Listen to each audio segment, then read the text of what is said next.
Here at Lady Farmer, we talk about so many different aspects of slow and sustainable living, a subject matter that can at times feel confusing, overwhelming, even misleading.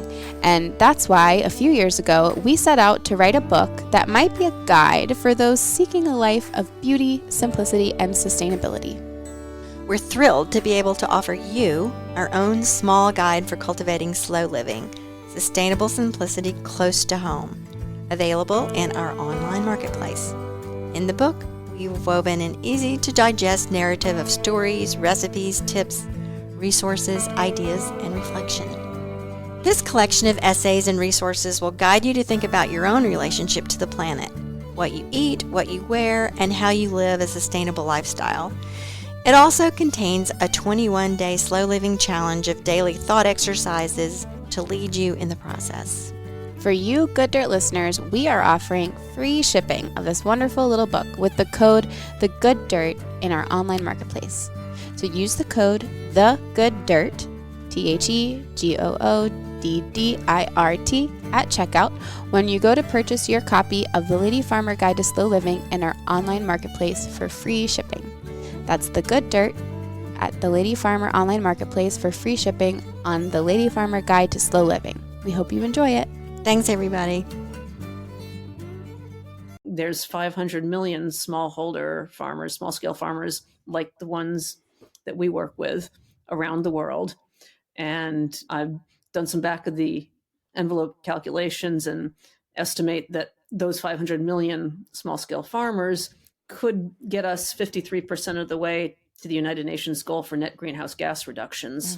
Wow. So for me, that's a huge motivation to keep doing everything I can to move this work forward and encourage others to do everything they can. You're listening to the Good Dirt Podcast. This is a place where we dig into the nitty-gritty of sustainable living through food, fashion, and lifestyle. And we're your hosts, Mary and Emma Kingsley, the mother and daughter founder team of Lady Farmer. We're sowing seeds of slow living through our community platform, events, and online marketplace. We started this podcast as a means to share the wealth of information and quality conversations that we're having in our world as we dream up and deliver ways for each of us to live into the new paradigm, one that is regenerative, balanced, and whole. We want to put the microphone in front of the voices that need to be heard the most right now, the farmers, the dreamers, the designers, and the doers. So come cultivate a better world with us. We're so glad you're here. Now, let's dig in.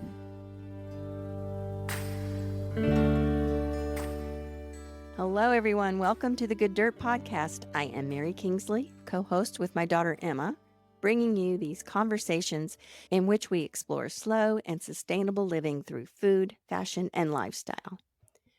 And very often, that includes discussions about farming, since how our food is grown and sourced is a topic that is central to the well-being of this planet and all of its inhabitants. So our guest on today's episode is one who I call an early activist in the field of sustainable farming, as she began this journey nearly 30 years ago, well before most people were talking about it or even had a grasp on what it was all about. Florence Reed is the founder of Sustainable Harvest International, a nonprofit which has been partnering for over 27 years with family farmers in Central America to adopt regenerative farming practices. SHI was built on the idea that environmental devastation and rural poverty are unavoidably linked, and that empowered families farming sustainably can transform and restore landscapes.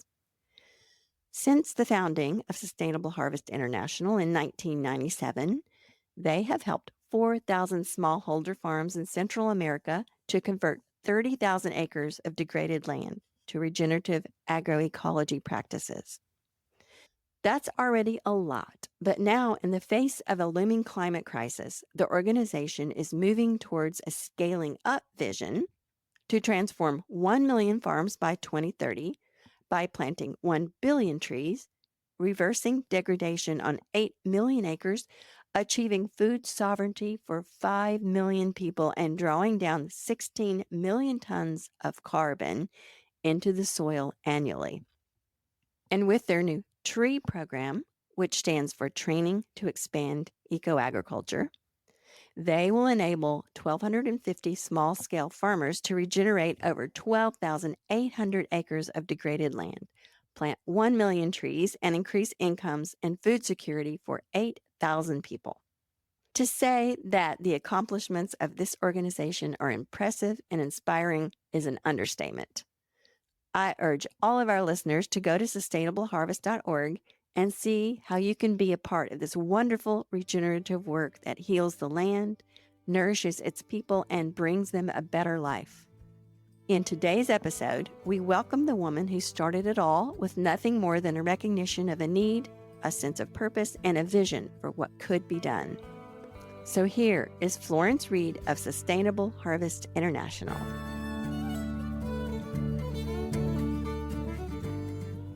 I'm Florence Reed, but I usually go by Flo, and I'm the founder and currently the Director of Strategic Growth at Sustainable Harvest International. We are a nonprofit organization that I founded 27 or so years ago to work with small-scale farmers in the global south, so far just in Central America, to help them transition to farming practices that will be better for their farm productivity and the environment. Wow.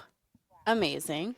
I'm so excited to hear more about your work, and I didn't realize that you've been doing it for so long. And all of the conversations that we have, I mean, we've had over 200, getting near 250 conversations now. And I would say, I mean, Mom, correct me, but only a handful of people have been doing whatever they've been doing for that long. I know, particularly in the area of sustainability or regenerative agriculture. Right. You might be the person that's been in that field the longest. I don't know. Yeah. So it's Yeah. really cool. Definitely when I started the organization, I felt like we were the only ones in the world possibly who were doing what we were doing. Not that there was nobody else doing anything. Right. In terms of regenerative agriculture at the time, as far as I know, we were the only ones that were providing the long-term technical assistance to farmers to make that transition. And I imagine up until recently, you were probably explaining you probably are still Yes. explaining. Yeah, there's been a big shift in recent years, Yeah. which is wonderful. And so now it sometimes feels like we're a small fish in a much bigger pond, but I'm thrilled that there are so many more organizations and people and businesses that are realizing the importance of how we grow our food and of providing adequate support to the farmers to make that transition. My mind's just a little blown right now because I'm realizing that when you got started, it was probably pre-internet or early internet, and doing anything internationally at any type of scale. Obviously, folks did lots of work internationally before the internet. So you look young enough that maybe you haven't had to do it. I haven't really, no. Yeah. I'm excited to hear your story of how you got started doing what you were doing. Okay, sure. Well, and going way back, I was in college in the late 1980s, and I was drawn to the peace movement and the environmental movement. The peace movement was very much focused on Central America and U.S. involvement with the Contras in Nicaragua, death squads in El Salvador, and other questionable activities. I was very interested in Central America because of that. And the environmental movement was waking up to the loss of tropical forests around the world. So there was a lot of focus on that. That also became an area of focus for me. And I ended up tailoring my studies to study both Central America and tropical deforestation. And after college, ironically, not too long after protesting the invasion in Panama, I went off as part of a more benevolent sort of invasion, maybe, Peace Corps volunteer. And I was a Peace Corps volunteer in Panama in the early 90s. And that was what really got me into this work. Worked with community groups in Panama, helping them set up tree nurseries and plant trees back onto their land. And then towards the end of my 2-year Peace Corps service, I realized that probably most of the trees we'd been planting that I was so proud of would probably all be cut down before too long if the farmers continued doing slash and burn farming and weren't given an alternative that would allow them to grow their other crops on the same land year after year sustainably. So towards the end of Peace Corps, I tried to get into that a little bit. And I saw great long-term impacts from the tree planting work I did, and I saw that the sustainable agriculture work I did not stick.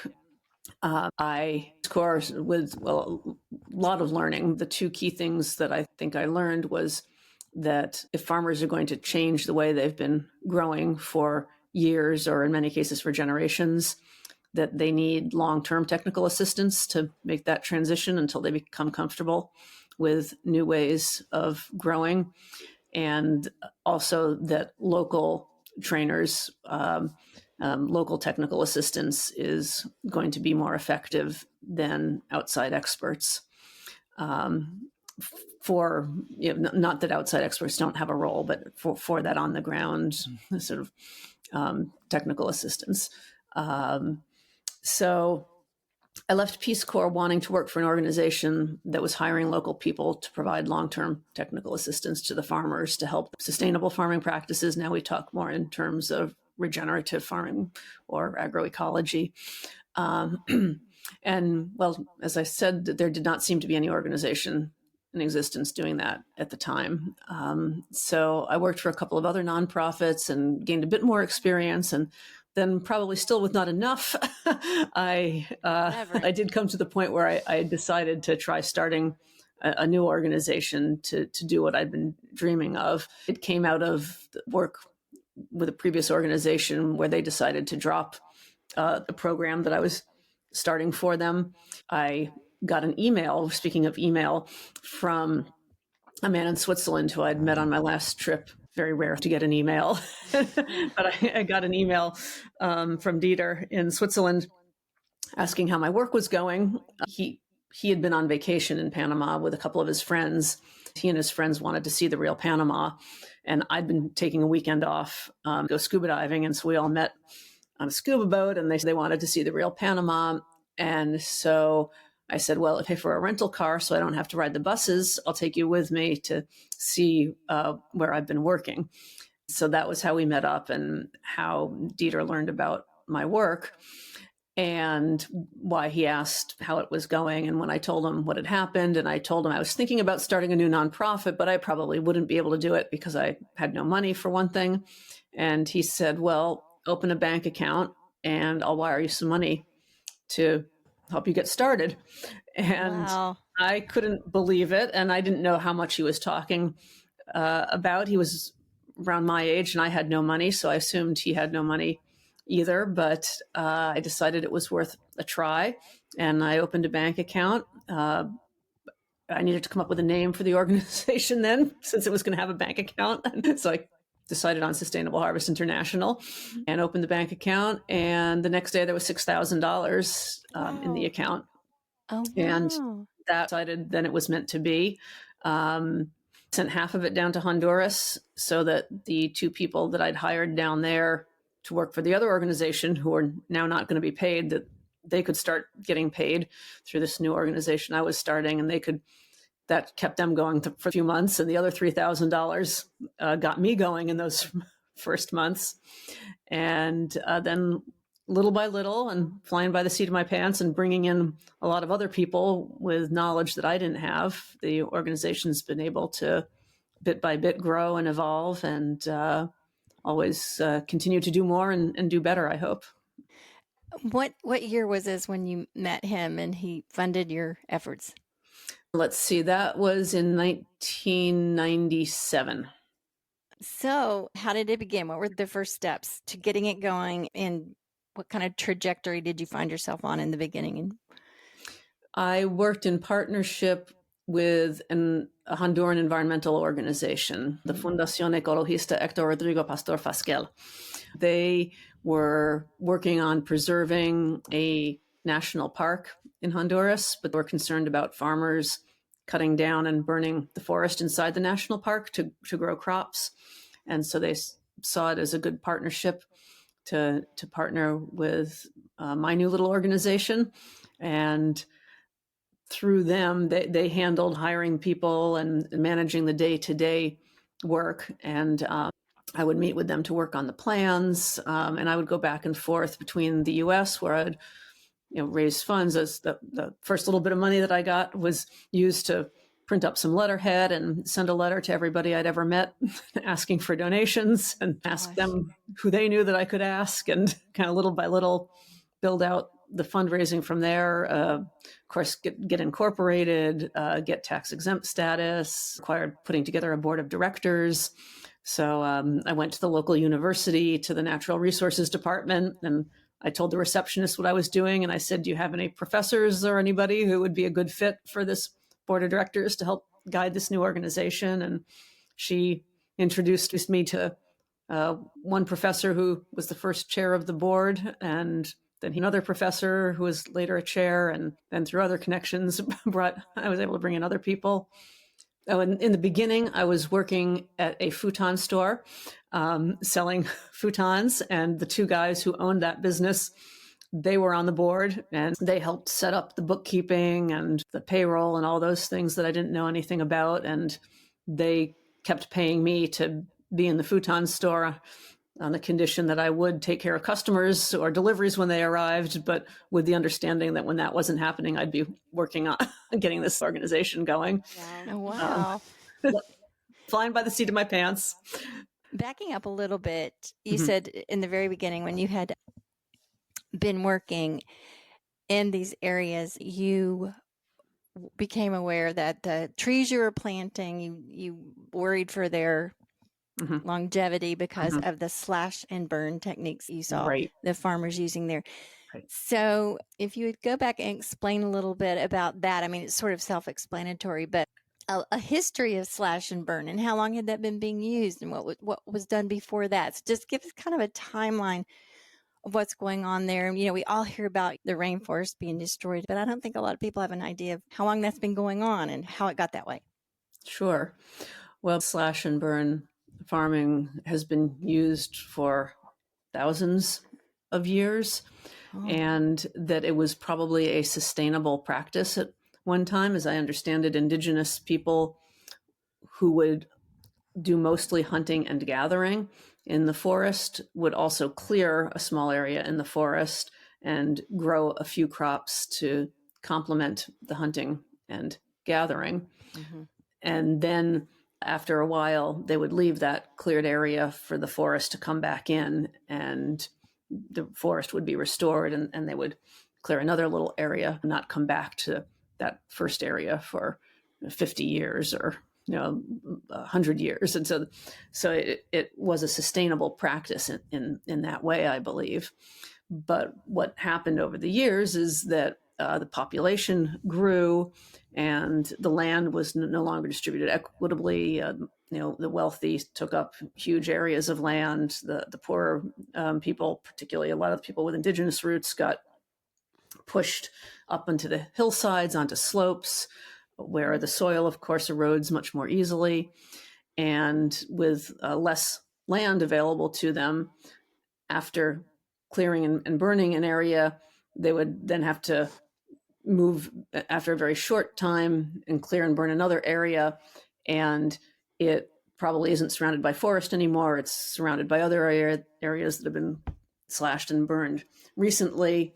And the soil washes away each time. And in the tropics, you're usually dealing with very small amount of topsoil to begin with. So it doesn't take too many of those rotations for all of the soil, all of the topsoil to be lost. And then the farmer has to pick up and move somewhere entirely new and start in a new area of forest. And so that's why I've seen national parks where there's a sign for the national park that says no hunting and no cutting down the trees and so on. And then immediately behind it, inside the national park, you see a hillside completely cut down with corn growing on the hillside, because people were just not seeing any other way to feed themselves and feed their children. And I'm sure I'd do the same thing if it was the only way I knew to feed my child. Wow. That's something I didn't realize, that the slash and burn techniques had been something that had been going on so long and were initially a sustainable practice. Yes. And so it's something I always try to be careful about, as if the indigenous practices were not sustainable, it's a matter of the context. It'd be interesting to know what the original indigenous terms are and what they translate to, if anything. We do know that controlled burning has been an important part of Yes. the human interaction with the land to benefit the humans and the land they're living on. A lot of plants have to be germinated through fire. So I don't know how much of that applies in the tropics. But I just want to clarify, the slash and burn areas begin to be closer together. They weren't as isolated as they were. Can you expand a little more on what was accelerating the areas of the burned areas that didn't have time to regenerate? Honestly, I haven't studied the history of it in depth. My perception, my assumption is that it was a combination of the population growing a lot and all of the best land for farming, the flat land, was taken over by wealthy, powerful landowners, usually of European descent. And so you'd have one wealthy landowner with 2,000 acres of the best farmland, and instead of that supporting, maybe 500 indigenous families, it's now one family. And so then those 500 indigenous families that might have used that land, they get pushed up into the mountains, where it's steeply sloping land that's well suited for forests, but not well suited for corn and beans. As more and more of the forest is lost, those indigenous people, or mestizo, descended from a mix of the indigenous people, Spanish people, they have less place to do hunting and gathering. And so they become more and more reliant on, corn, rice, and beans are primary staples now. And growing those on a steep hillside, that soil erodes away so quickly, especially if it's an area that's cleared and surrounded by other areas that have recently been cleared. Yeah, so more like an allocation of resources situation. I see. Yeah. And so you also talked about when you first started in the organization, you realized that the farmers, if they were going to return to more sustainable farming practices, they were going to need technical assistance. So what were the practices that they were being guided back to, and what were the technical applications that your organization helped them obtain? Sure. And I want to say that talking about going back to sustainable practices, some of it is looking back to indigenous practices that were sustainable, but there's also a lot of looking forward, bringing in new science, new learning, and new knowledge. I also just want to be careful that people don't think that agroecology, regenerative agriculture, or organic practices are in any way going backwards or a step backwards. I see them as being at the forefront and the cutting edge of agriculture, in part because they are based on deep knowledge developed by indigenous cultures over thousands of years. But getting to the more nitty gritty of it, the practices that Sustainable Harvest teach and encourages are primarily big concepts, being healthy soil, and the other being biodiversity. And then more broadly, trying to look at what does a natural ecosystem look like in the area where we're working, and how close can we come to replicating that in a way that produces the sort of crops that that the farmers want to produce and need to produce. So we teach different ways of making compost, different types of compost like bokashi, which is fermented compost. We teach about improving soil health with things like efficient microorganism mixes, which takes the soil microorganisms from a nearby natural forest and mixes them in sort of a water slurry and then puts them back into the soils of the farms where they've been killed. Either they've been killed by burning or they've been killed by chemical fertilizers. So we've taught the trouble with slash and burning, but also fairly early in getting sustainable harvest started, I realized that chemical fertilizers were not the solution to getting away from slash and burn farming, that they were just as harmful, if not more harmful, than the slash and burn farming. And of course, same for the chemical pesticides. Were they using the chemicals as part of the slash and burn technology? Some were because as the land got degraded, one way to continue to produce crops for a bit longer, maybe, or to increase productivity for a bit longer again, could be to buy chemical fertilizers. So the chemical fertilizers, chemical pesticides, the chemical fertilizers, they kill life in the soil. They degrade the soil, and the crops that they produce are not as healthy, as resilient, not as nutrient dense. So there's just many reasons that the chemical fertilizers are inferior to other options. They're extremely expensive. They're mostly based on petroleum products, on fossil fuels. And so, not surprisingly, they contribute to greenhouse gas emissions. They kill the life in the soil, and they're expensive and getting more and more. Farmers often will find that what they're spending is more than what they're making.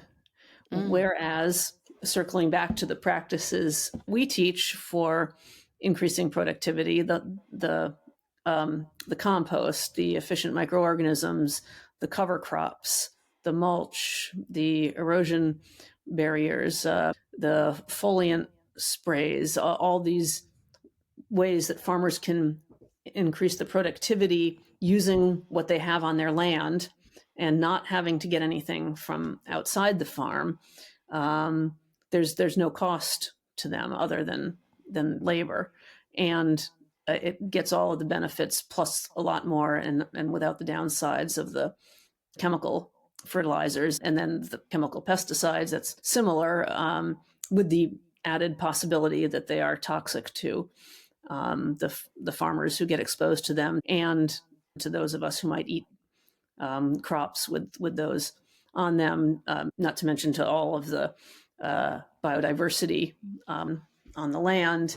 And again, expensive, particularly in Central America. In many cases, they're so toxic that they're illegal in this country. And so companies have turned to selling them in other countries where there's less restrictions. And so, and you see the results in cancer, and I think it's the liver, I think, that gets damaged as well from exposure to them, and the children being born with birth defects, and the parents are exposed to them. But again, in our program, farmers learn how to make natural pesticides from plants that are growing there, so there's no cost, and they keep the insects away, but in a way that's not toxic to other species, including humans, and there's no cost to them. And then there's other ways of managing the pests as well, such as planting lemongrass that the insects don't like the smell of, and so it keeps them away, or planting something that the insects really like so that they're drawn to that and stay away from the crop. So there's a whole variety of different practices that contribute to the soil health and the biodiversity. and then planting a variety of crops, which also then looks more like a natural ecosystem. The different crops can support each other, particularly bringing trees in as part of the mix in different ways and different types of agroforestry systems. It all just creates a more natural ecosystem that can sustain itself and keep itself healthy to a much greater extent once it's established, with the farmers not having to do as much. So when you, zooming out just a bit, the Sustainable Harvest Organization, it sounds to me like you're going into these communities and you're working directly with it's family farmers. Is it farms and individuals, or is it bigger farms, or is it all of it? So far, we've been working with individual family farms. The way we work is we go into a community, we have community meetings, we explain what we propose to offer, which is mostly technical assistance and a little bit of support with some other things, maybe like seeds and wood conserving stoves and composting latrines and some related materials. And then we explain what we expect from the families, which is mostly their time and dedicating part of their land to at least trying the new techniques.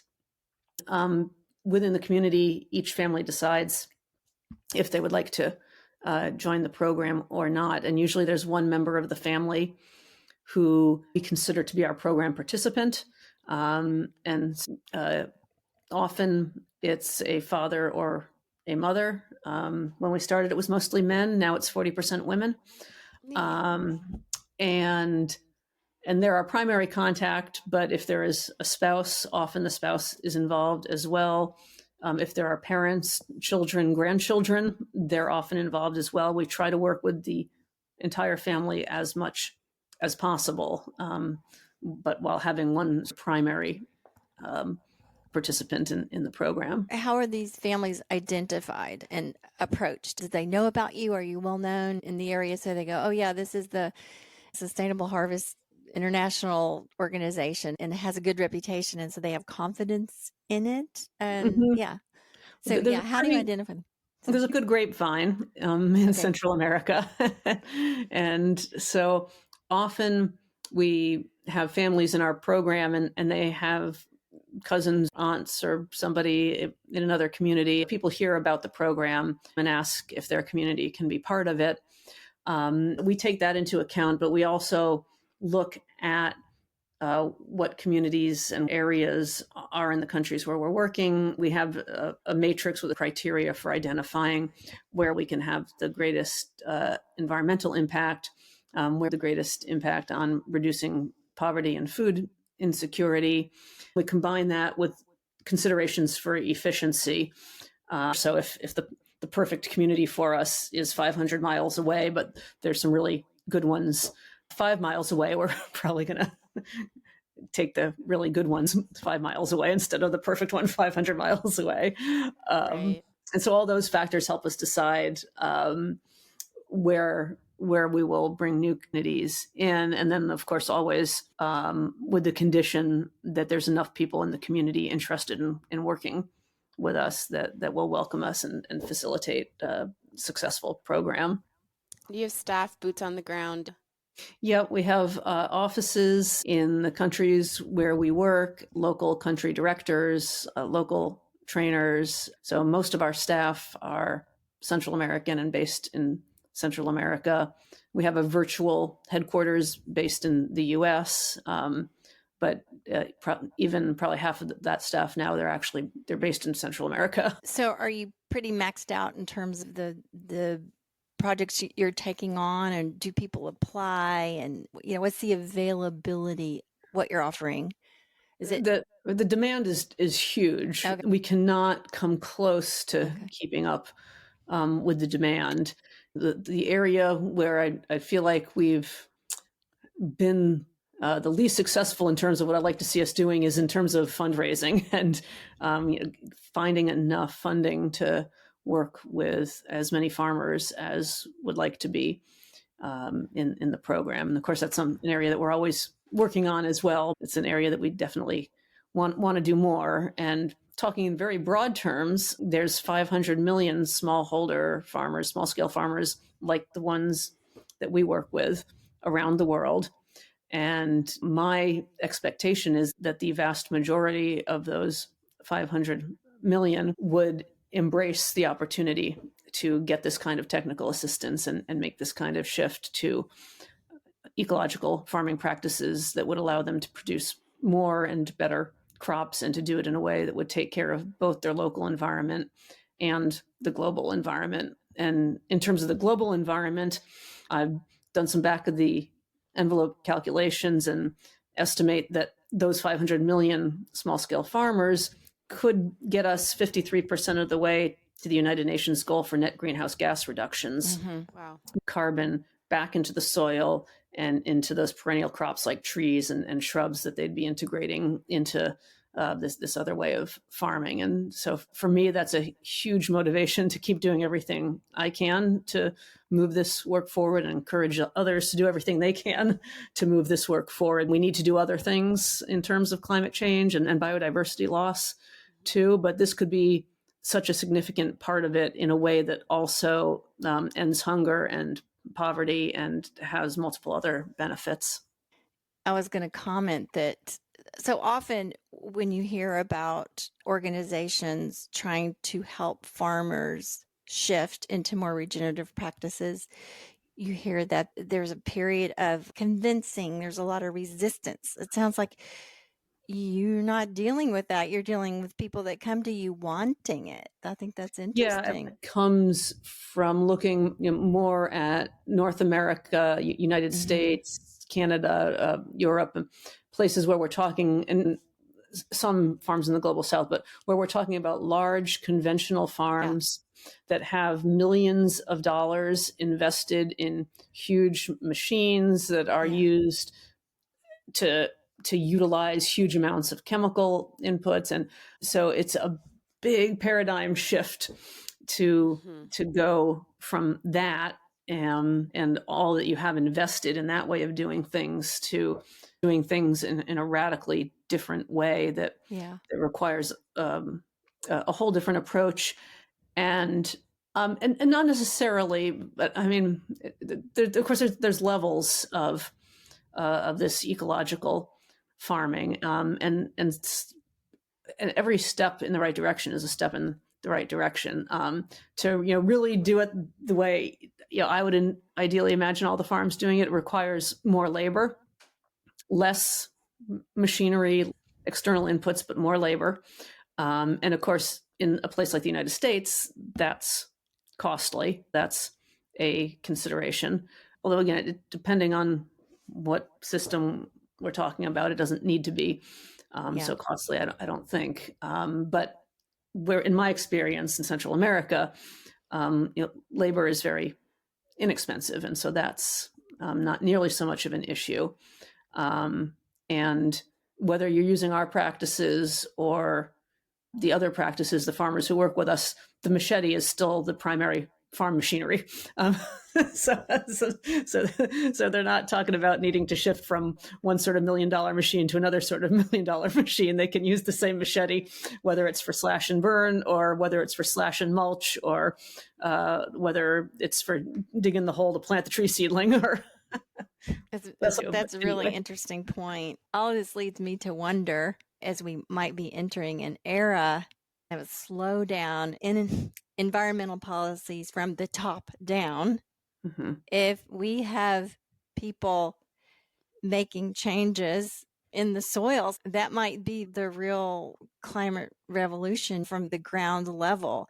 You were talking about if you could implement these practices globally, how far it would take us in terms of CO2 emissions goals. It is really a time when we can make great strides, just one farmer at a time, one person at a time. We've been having these conversations here on this show for 5 years now. It always comes back around to the health of the soil. Everybody can do their part, even in the tiniest of ways, into creating good soil. That's right. It's really empowering to know that the smallest of farmers and the gardeners and even city dwellers can do something, compost their food or whatever. Yeah, well, you're absolutely right. Certainly, governments could be extremely helpful Yeah. In this paradigm shift. I've still not seen that happen a lot. Right. And so, I go from being moderately dissatisfied with what I see our government and other governments doing to being extremely dissatisfied. And, maybe from my perspective, the governments could be doing a lot better, and I maybe don't have a whole lot of hope for what we're heading into in our country. But one of the things that does keep me very hopeful is that this work can happen with or without government support. It could be made easier by the government, but I don't think it will be stopped by governments, and it can be moved forward by individuals. It can certainly be moved forward by businesses. That's one of my hopes going forward. I do hear and sort of read online a lot about businesses wanting to shift to a regenerative supply chain. And I hope that that's real and genuine. I expect that at least in some cases it is. And I hope that at Sustainable Harvest, we might find a way to work with some of those businesses, help them get that regenerative supply chain they want in exchange for their help providing the technical assistance to the farmers so the farmers can produce what the businesses need. Yes, and as you were talking about the practices you're teaching these farmers, I thought all of those things apply to our backyard gardens as well. Yep. And an individual can implement these things and do their part in the smallest of ways. I just find it very encouraging. You don't have to have a government policy to create good soil where you are, and there's so many ways of doing it. Yeah, and that's also the reason that I feel like this is so scalable. Yeah. That the basic concepts, I think, can work for anybody, anywhere. The details are going to change depending on geography, climate, culture, and other factors. But the basic concepts of the farming practices and of the way that we provide the technical assistance can be applied anywhere. In some places, there might be easier ways of doing the technical assistance. Do you have any specific stories you like to tell about a specific farm or farmer that you like to reference as a success story or something that keeps you motivated? I've got dozens. One of my favorites is just inspirational to me. It's a farmer named Isabel, and he's in Panama, and he's married. He has 2 daughters, and he joined our program 20 years ago. And so this might sound like old news, but one of the things I'm most proud of with our work and that I hope we will always focus on is that our impacts are really long lasting. We've done surveys and found that 5, 10, 15 years after finishing our program, farmers are still using the soil improvement techniques. 91% of them are still using those practices that they learned years after no longer receiving assistance from us. And then anecdotally, I see so many cases where not only are they continuing, but they're doing better. They continue to build on what they've learned, and they've developed more confidence and skills to build on them. And so going back to Isabel, this is why he's one of my favorite stories, is when he joined the program, his goal was to increase the production on his farm enough so that he could afford to send his 2 daughters to high school. And he didn't know that he'd be able to do that. And then his family lived in a small house, dirt floor, mud walls, palm roof, very shy. The wife and the daughters would actually run and hide when I'd visit in those early days. And he was very shy as well. And then he was in our program for 5 years before he graduated. And bit by bit, he diversified his farm. He added trees to the farm, built up the health of the soil. And then he graduated from the program. We stopped working with him, but he continued on with it.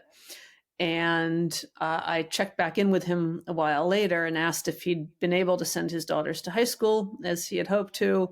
And he was very proud to say that, yes, they had both graduated from high school and both were actually in college, which was something he hadn't expected. And then I went back for a visit, and his farm was just what I would love every farm to look like. Mahogany trees. I was there. When was it? This past July. Huge mahogany trees, like you can just imagine the most beautiful trees you can imagine, together with at least a dozen other tree species, with parakeets and parrots living in them, pacas, agoutis, a wildlife that did not live in this area as far as I know previously. Now they have this ecosystem they could live in. And then his chickens running around in this kind of forest environment. So there's something else. And then there's sugar cane and there's ginger. And I think I counted 20 or 30 different crops growing. If you looked at it, you would more or less think it was just a forest. But it's producing all sorts of crops for his family and for the animals. And he cares about both. He's, I think, equally proud that he is taking care of his family. And they have a nice new house now with concrete blocks and a cement floor, and it's not a luxurious life. It's not a particularly easy life, but from my perspective, at least, and I think he and his family would agree, it's a good life. It's one that they feel good about, and all of their basic needs and a little more. And there's a number of stories like that, but that's one of my favorites. And to be able to see that 20 years later is one of the things that gives me the greatest joy in this work. Oh, wow. That gives true meaning to the word regeneration. We toss that phrase around, but what does it mean? It means to create life, really, to build on life, regeneration. I love that. And that scene you described is just that. Regenerated his life, his family's, the wildlife, the flora, the fauna, everything around him. Beautiful story. Thank you so much. And I love the idea that it wouldn't look like an old McDonald's farm, like that you mentioned. If you don't know what's going on, it could just look like a forest. Right. The big fields of grains and stuff, I think that can be appropriate done the right way in areas where it was plains. Where we work, it was forest. And so as much as possible, I want to see it look like forest, but in a way that benefits the farmers. And so it can't all look as much like forest because the farmers still want their corn. They still want their beans. That doesn't do so well in a forest type environment, although there are other ways to incorporate some trees in some ways, even for those crops. But for me, I just love the feeling of being in a forest and knowing that everything I see is benefiting the environment and benefiting the family who's taking care of it. You do so much. It's amazing the work that you do. I'm honestly baffled at all you're able to do and accomplish and for how long you've been doing it. I imagine it's a lot of work, more work than can ever be done. On this podcast, we talk about slow living and how that might lead us to a more regenerative place in all of these ways that we're talking about. So we're wondering how you would define slow living and if you're able to engage with it at all in your life. That's a good question. And like most good questions, it's a difficult one. It's a complicated one. And it is definitely something that I think about. And, like most people, I think we all think about that work-family balance. And in work like mine, I think there's the spin on it of not really differentiating for me between my work and the rest of my life, because this is such a part of me. I'm thinking about it all the time, but I also do feel the stress of it and want to keep myself healthy and in a good mindset. So I do very conscientiously make sure I take time every day. I live on 30 acres here in Maine, and I take time pretty much every day to go out for about half an hour with my partner, and we walk the 1 mile loop around the property through the forest. I have my own little organic garden, and if people saw it and the weeds and everything else, they'd probably lose confidence in my abilities as a leader in sustainable agriculture. But I grow a fair amount, and I think at a minimum it keeps me honest. It keeps me appreciative of just how much work does go into growing crops and growing food, and it gets my hands in the dirt. And so I try in ways like that to be sure that I stay connected to the earth and connected to the work on the ground, as well as all the work that I do on the computer and in meetings and all of that sort of stuff. How much time do you spend in Central America as opposed to at your home in Maine? When I was starting the organization, it was about half and half. Okay. But now, for better or worse, I don't spend very much time in Central America. I still will get down maybe 2-3 times a year at most. As I said, we have our offices and our program staff in each country. We have our program manager. Not a whole lot of need for me to be there. And I always want to feel like I'm doing whatever I best can to contribute to move the work forward, being there as much as it used to be. And I sort of miss it. And I hope to eventually maybe find a way where I'll be able to do more on the ground again as well.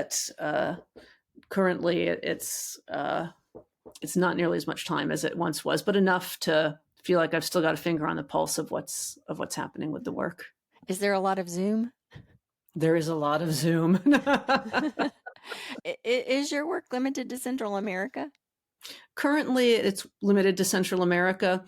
We do have a scaling plan, which we're in the early stages of, really kind of in laying the foundation for the real scaling that we hope will come in future years. But in that scaling plan, we do articulate our desire to first see how much we can do in our current countries and in the current region, Central America, and then sort of expanding out from there to Latin America, Caribbean, eventually Africa, Asia, while remaining open to opportunities anywhere in the global South. If an incredible opportunity came up on the other side of the world that we felt we could adequately take advantage of and really move the work forward by accepting, we'd be open to that as well.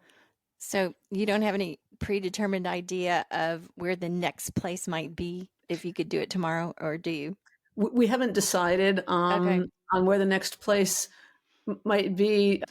Mexico and Colombia seem to be in my head for a variety of reasons, but we haven't gone through the process yet to really decide what would make the most sense. And then certainly around the Amazon, it seems like there's possibilities there as well. But there's a lot of factors, and it would be a decision we'd want to take carefully and thoughtfully. For anyone listening who is really excited about this work and maybe is just finding out about you or wants to know more and maybe even get involved, where would you point them, and how would you recommend getting involved with your work? I would suggest having a look at our website, which is sustainableharvest.org. There's a new 30-minute documentary that was released. It's called Roots of Renewal, and it highlights the work of several of the farmers in our program. And it actually has a little bit of Isabel's farm in Panama that I talked about. And so it gives a good sense of what our work is all about. You can see the film on the Water Bear Network, which is great for environmental and social impact films, or you can see it on our website at rootsofrenewal.info. And then if people want to know more, they can reach out through our website, and myself or somebody else on the staff is always happy to set up a phone call or a Zoom and talk to anybody who's interested in moving this work forward. The other question we always ask our guests is, what does the good dirt mean to you? And in your line of work, I think we know what it means literally because you do that every day. But you can answer that question literally or metaphorically. What does the good dirt mean to you? Either any way you want to answer it. I guess the first thing that came to mind was thinking very literally about the good soil that we were talking about. The second thing that came to mind is one of the sayings that I learned from a favorite farmer of mine here in Maine, an organic farmer named Elliot Coleman. And he always likes to say that information is like manure. It's only helpful if you spread it around. And so I think of that too. And sort of spreading dirt is often a negative term, but I like to think of it as can be turning it around as a positive term, and spreading the information, spreading the knowledge can take our world to a better place. I love that. I think I'd heard that before. Is Elliot Coleman a permaculture spokesperson, or what's his? I believe the term he likes is real organic, and he is maybe most famous for 4-season farming. He developed a system, he and his wife Barbara, to grow year-round here in Maine, which of course is not the easiest thing to do, but he's in the film also, and he's been doing organic farming for decades and incredibly successful at farming on his own farm and sharing that knowledge with others through books, through talks, and through people visiting the farm. And he got started as a protege of Helen and Scott Nearing, who wrote Living the Good Life. If you haven't, I highly recommend reading Living the Good Life. It gets to your question about slow living. Yeah. So they were inspirational. Elliot's wife Barbara is inspirational, and we've got about 4,000 farmers who have graduated from the Sustainable Harvest Program, and they're all pretty inspirational too. Wow, that's amazing. Yes, and I was going to say I'm both inspired and hugely impressed by this program and the work you've done over the last 27 years. You've accomplished so much, and it's just so hopeful and encouraging in light of all that's happening around us and all this going on in the world. I just find this so uplifting. I really, really do. Thank you so much for your time and talking to us today and sharing all of this. Thank you so much for spreading the dirt. Yeah, the good dirt. The good dirt. Thank you for tuning in, calling in, and spreading the good dirt. We love hearing from you. You can reach our listener voicemail at 443-459-1950. That's 443-459-1950. You can find this number in our show notes and in our Instagram profile. This show is produced by Lady Farmer, a slow living lifestyle community, and the original music is composed and performed by John Kingsley. For more from Lady Farmer, follow us on Instagram at WeAreLadyFarmer. That's WeAreLadyFarmer. Or join us online at www.ladyfarmer.com. We'll see you next time on The Good Dirt. Goodbye.